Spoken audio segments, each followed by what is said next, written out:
UN Secretary General Special Representative for Libya, Ms. Tiyete, thank you so much for being with us in UN News. Thank you very much for having me. It's a pleasure. Thank you, Ms. Tiyete. You arrived in Libya around 2 months ago. I would like to hear from you first. What is your or what was your key area of focus during these first 2 months? Well, during these first 2 months, there were a couple of things I wanted to do. I wanted to meet with all of the key Libyan interlocutors, not just to introduce myself, but to have a sense from them on what their views were on progressing the political process, why, from their perspective, we had the challenges that we have, and what they thought about the newly launched committee of advisors that were selected by UNSMIL as a technical committee to review the challenges surrounding the electoral process and to make recommendations to UNSMIL as to how those issues could be addressed as part of establishing a new roadmap towards getting the country out of this transition phase towards elections and to a government that would have, hopefully, the strong support of the Libyan people, which is necessary to address some of the challenges they face at the moment, the de facto fracturing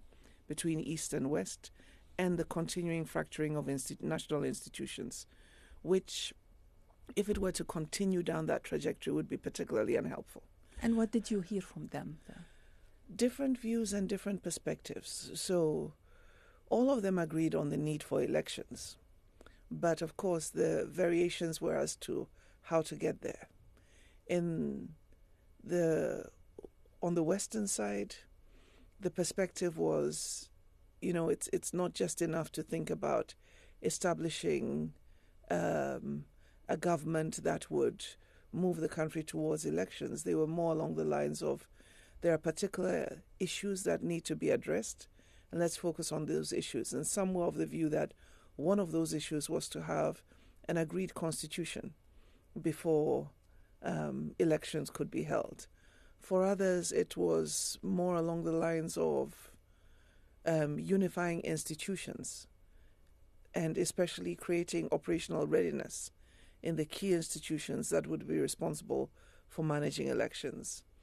On the eastern side, most of the feedback were towards establishing a new government and then having a government that would prepare the country for elections. Now, of course, these are two completely divergent views, except for the fact that they all agree that the end goal should be elections. And from my perspective, I think it's important to note that all of Libya's institutions actually have outlived the original mandate period for their legitimacy, without exception. And it's important not just for the process of strengthening democracy as a concept, but ensuring that people in responsible oversight positions understand that they have some accountability to allow for that elections process to take place. So I hope that the work that we will build on once we receive the report of the Committee of Advisors will help us to achieve that goal. And you spoke about elections. Elections has been like a long-standing issue. A lot of efforts have been done by the United Nations, but still there are many sticking points. What are these sticking points exactly, and what are you doing or plan to do to try to bring people together? Well, that is why we, UNSMIL, established the Committee of Advisors to give us proposals towards being able to organize elections. But elections take a number of elements in order to ensure that they are successful. They are not an end in themselves, they are a means to an end. And what is that end? It's to have a stable government with a clear mandate, which has the confidence of its people and therefore is able to take decisions on their behalf. But there's a process to get there.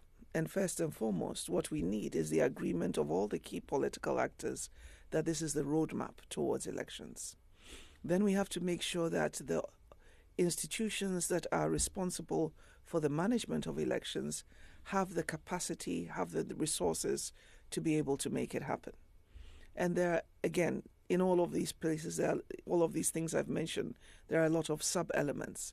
Preparing that through UNSMIL and through the colleagues who work in different sections on political affairs, on electoral support, on the security institutions service, human rights and rule of law, all of those different components have an important role to play in helping to build the institutional capacity, of course, and the country team as well, because UNDP has an important role to play as well. But all of these have an important role to play in working together to create the supporting framework and structures and the logistics arrangements that are required to make national elections happen.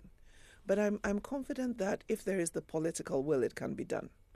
And the reason why I say that is because at the moment, Libya is in the second phase of organizing municipal elections.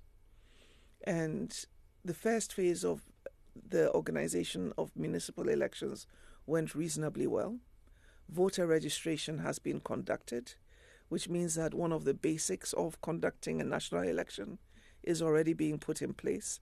That is having a reliable voters register, which allowed people to register with their national IDs, well, with identification that was able to ascertain that they do have the right to vote in Libya's elections. And that's an important element of preparation.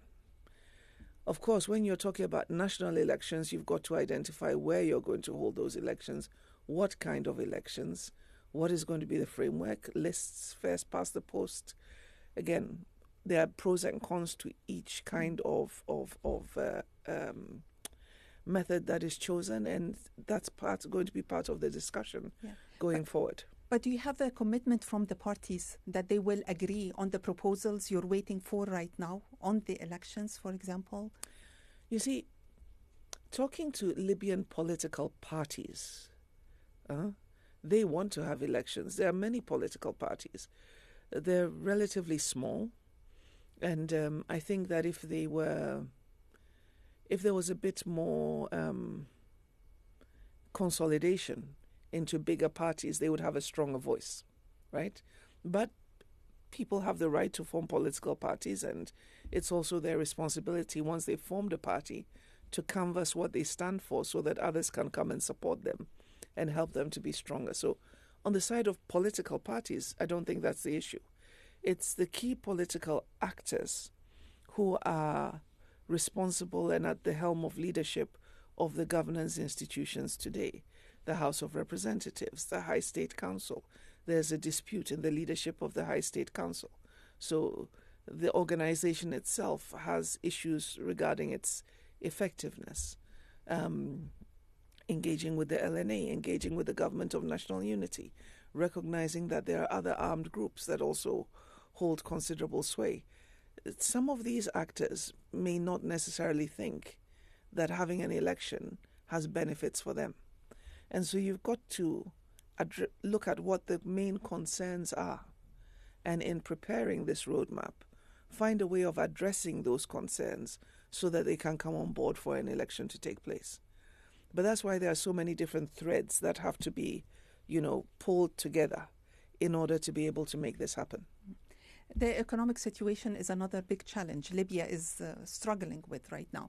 And in a country that should have been able to provide for its own people a lot of resources, but the situation is like this. What are you doing, the UNSMIL, the United Nations mission in Libya, doing to try to support leaders or the Libyan parties in this regard? Well, remember, UNSMIL has to act within the context of its mandate. But we have indicated that we are ready to work with the two sides, the de facto authorities in the east, the Government of National Unity in the west, to try to bring them together to agree on a unified budget. But Libya does have the resources to be able to provide a reasonably comfortable standard of living for its population. It's one of the African countries where resources is not the issue. The issue is the management of public finances. And so streamlining the management of public finances is critical to be able to provide the social services, the public services that citizens can reasonably expect ought to be available to them as Libyan citizens. So, and on the security situation, it remains fragile, but the ceasefire holds. How is your engagement with the Joint Military Commission? It's known as the 5+5, to ensure that the ceasefire will still be there. Well, as you know, we have colleagues in UNSMIL, the Security Institution Service, that work very closely with the 5+5 JMC. They continue to engage them, and as a result of their efforts, they have been able to build some areas of consensus.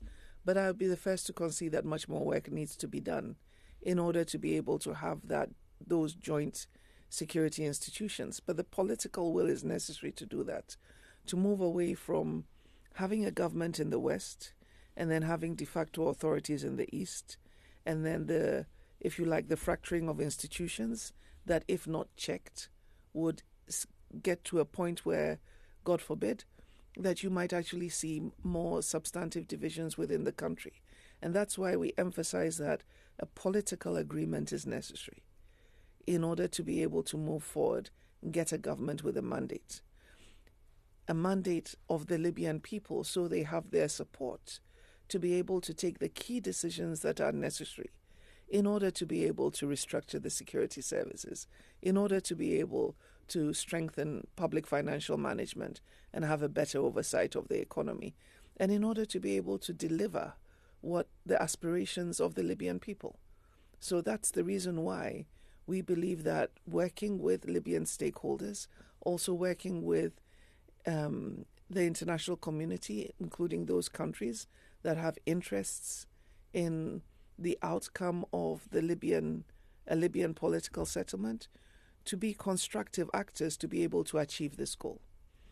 And that takes us to another question about foreign forces and mercenaries in Libya. How big is this problem, and how much does it worry you?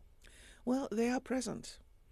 And, the thing is, you ideally would want to have a situation where the Libyan security forces, the unified Libyan security forces, are responsible for maintaining the security and safety of their citizens and the protection of their country. And that's what we're working towards. But it comes back to this issue of political will. When it comes to unifying the security forces, a government has to lead this process, right? Has to lead the implementation of this process, so that all of these actors who now come together in these new unified security institutions recognize that they are working for one government, one country, and they are responsible to one authority. That's why we need to get to elections and a government with a mandate. A government with a mandate can take decisions that might not necessarily be most popular because of their short-term impacts, but in the medium term would be in the better interest of their country. And it is for that leadership to explain to their people why this is necessary and get the support to be able to undertake those key political actions. That's why we talk about having leadership with a mandate. And that's why I continue to emphasize that having elections in the Libyan context is not a nice to have. It's an important part of state building. Libya is not widely in the news, the humanitarian situation over there. Maybe the world news focus on other things, other areas in the world. But we can assume, of course, that the humanitarian situation is a challenge here because of all the other circumstances in Libya. How would you describe the humanitarian situation and the most challenging parts in dealing with it, addressing it? Libya as a country does not have a significant humanitarian challenge of its own impacting its citizens. The humanitarian challenge is with migrants, refugees, and people who are victims of trafficking. And so, though there are pockets where there has been instability in different parts of the country where, there has been the need to provide some support, generally speaking. That is not the context within which the majority of Libyan citizens And how is the experience. humanitarian organizations The able to challenge work? with the humanitarian organizations is that because they primarily work with migrants, with refugees, and because there is a certain resentment among the Libyan people regarding the numbers that are coming through Libya and using Libya as a country of transit, it's making their work a bit more challenging. And you would have been aware that recently there was some action taken by the Libyan government to suspend the activities of some international NGOs and that were working in the humanitarian space because of security concerns. Now, as the UN, we have engaged the Libyan government and have said that we're ready to have a conversation with them to see how we can address these challenges holistically, to create the space for our colleagues working in various UN humanitarian organizations, but also INGOs, to be able to address these challenges more comprehensively. In most crisis or conflict areas, women's issues are left on the back burner, almost ignored by many parties. How is it in Libya? What's your view on this? Most African countries are patriarchal societies, and Libya is not an exception. And so the society privileges men over women. And unfortunately, that's the reality that we find ourselves dealing with and continue to try to engage on. My view is that it is important for the Libyan state to provide both the legal and civil protections for women to allow half of their population to be able to achieve their aspirations and contribute meaningfully to the development of their country. Now, we do know that sometimes when we advocate for these things, we come up against pushback that is based on religious and cultural values. It's important for us to be able to demonstrate that creating space for women and empowering women is not at the expense of the values that the society holds, because indeed they are fundamental to what holds the society together, but to create the space for women to be able to achieve their potential and do well. So that's something that UNSMIL continues to advocate for. And specifically, we've done quite a bit of work on a bill that would prevent violence against women. This has gone to the House of Representatives. We hope that it will eventually be passed because it's an important mechanism to be able to protect the space for women who are subjects of violence and abuse. Of course, when you pass a piece of legislation, it's important to know that that's not saying that that is the prevalent practice in society. But to the extent that there is some practice of that, and there are some incidents of that, and they are happening at a rate which is undesirable, you create the legal framework and then the operational capacity to deal with that so that you don't have those negative influences and actions in your society. But we really want to work with our colleagues in the country team and with Libyan civil society organizations to create more space and opportunity for Libyan women. So this bill was pushed with support of UNSMIL? It was developed with the support of UNSMIL, bringing on board Libyan experts who could address both the legal and cultural context, and within that come up with a bill that, as I said, did not undermine the Libyan cultural and religious values, but at the same time provided protection to women against violence. In your first briefing to the Security Council, we heard from all members support for you and welcoming you. How important is this support from the region, from regional powers and also international powers, to unite behind a UN plan to advance Libya forward? Well, it's always important to have the support of the Security Council, because the Security Council is strongest when it acts with one voice. And when actors, both national and international, who have influence on what happens in Libya, know that there is a united council. They know that there is limited room for maneuver, and that the UN does have the support of members of council and other member states to be able to progress its initiatives. So I am very appreciative of the expressions of support that I received in the council this morning, and I look forward to continuing to work with members of the council to be able to advance the plan that we are developing, the roadmap, which we hope will get us to elections much sooner rather than later. And how about regional powers, countries in the region? What do you need from them? The same kind of support. Because the situation in Libya is fragile, but it doesn't need to be. Libya is going through a period of instability. It doesn't need to have that. Libya has the presence of armed groups and foreign fighters and some mercenaries. It's not necessary to have that. Libya has the resources, the human resource capacities, has the ability to be able not just to provide the minimum of safety and public services for its citizens, but to be a country that is a driver of economic growth within North Africa.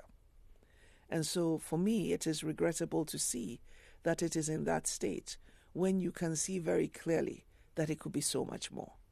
And so it's important for those countries to have an interest in Libya as it is today, to know that the Libya of today is just a fraction of its potential. And if we could all get behind creating a platform for political stability, for a government that has the mandate to be able to address these hard issues, Libya could be so much more, and those interests, whatever they are, could be strengthened, and they would have the opportunity to do much more with their Libyan partner than is currently happening today. And my last question is a message from you to leaders in Libya, to the Libyan people, especially women and youth. Well, my message is to all Libyans, to Libyan leaders, to recognize that leadership is not just about today. It's about the legacy you will leave for tomorrow. It is about the way you will be remembered and your contribution to your country. And if you want to take on the rights of leadership, take on the responsibilities of leadership in a way that will leave a legacy for which you will be remembered very positively in the years to come. But the thing about legacy is that as you begin to work on that legacy, and there are very promising outcomes of the actions that you are taking, you don't actually need to wait for the future to be recognized. People will recognize your contributions today, and it will strengthen you as a leader and as someone in whom people have trust and who they are ready to place their commitment, especially as we are going towards elections. For the Libyan people, it's important to recognize that leadership is not just about those who are at the head of the country. Everyone has the opportunity to contribute positively. And I think that I would encourage them as much as possible not to lose faith in the process because of what has happened, but to continue to focus on how they will work with their leaders at different levels of society to be able to create the country that they want. And for Libyan women and for Libyan young girls, I would encourage them to hold on to their dreams and believe that they can achieve them, because I believe that they are capable of that. I am amazed and impressed about their talent, about their enthusiasm, about their positivism, and these are really beautiful people. And I think they have such wonderful contributions to make. And I want to see them up there and doing that and being a very integral part of building the Libya that they want to see. And I hope that the UN, as UNSMIL, but the broader UN and all of the capacities that we have, are able to work together with the international community, with the support of member states, to help them to achieve that.